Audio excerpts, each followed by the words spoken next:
imagine that the dollar will lose its value. Yes, I mean, it already lost 95% of its value since the introduction of the Federal Reserve, but it took 100 years. This time around, they'll do it in 10 years. They have become more efficient. They have. Yeah. Mark thinks they're going to create inflation.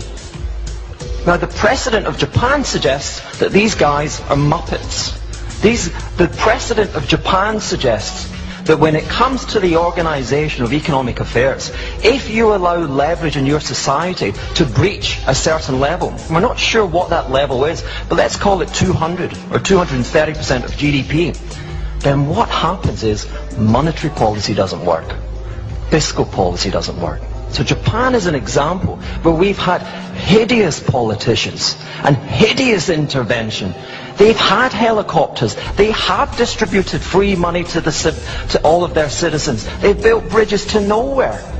And prices are falling, and they look set to fall further. This decade, NIA believes the U.S. will experience an outbreak of hyperinflation that will cause the U.S. dollar to become worthless. Most economists believe the U.S. is more likely to experience a lost decade of deflation, similar to Japan after the bursting of their bubble economy.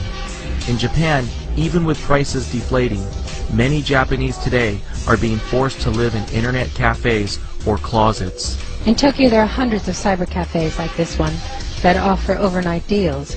You can stay in your own cubicle with unlimited net access, free drinks and an easy chair to sleep on, all for about £8. And without a place to stay, for Nagasaki, this was better than sleeping on the streets. This was home for Hidefumi Ito. The size of a closet, it had what he needed most, an internet hookup and computer to job search. Ito rented this net room for around $20 a day after he lost his art gallery director job, his expensive home, and went bankrupt. Then his wife and 3 children left him.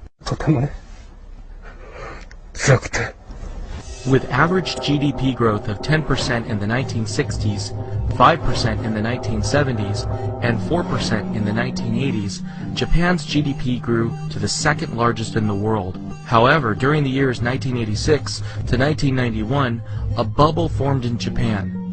The Nikkei stock index nearly quadrupled in 5 years to reach a high in 1989 of 38,957. Altogether, between the years 1955 and 1990, Japan's stock prices appreciated 100 times in value and land prices increased 70 times in value.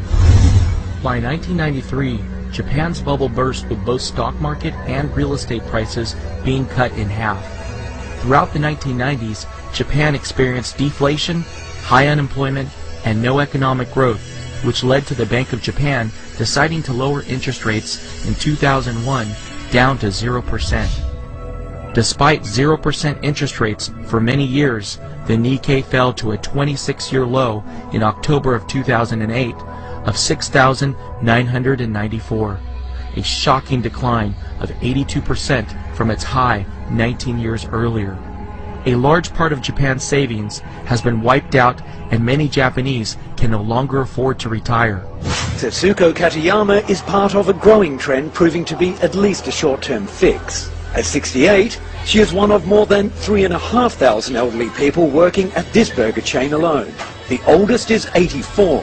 All across the country, people are giving up retirement to keep making ends meet. While that's good for the economy, many elderly people would logically rather be enjoying their golden years somewhere else.